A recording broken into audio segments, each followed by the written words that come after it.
From the stable of Ariolu Akemi Film Productions, it comes with another blockbuster, Omopao, the incorrigible child. Àti kékeré la ti ń pè ká rògbò, ojú tí ó sì bá ní kalẹ̀ kì í fòwúrọ̀ ṣìpè.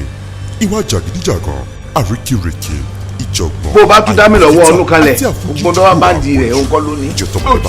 Ẹgbẹ́ mi ló gbé máa gbọ́ bàbá. Ó di dandan kó gbé báwo bí rẹ̀.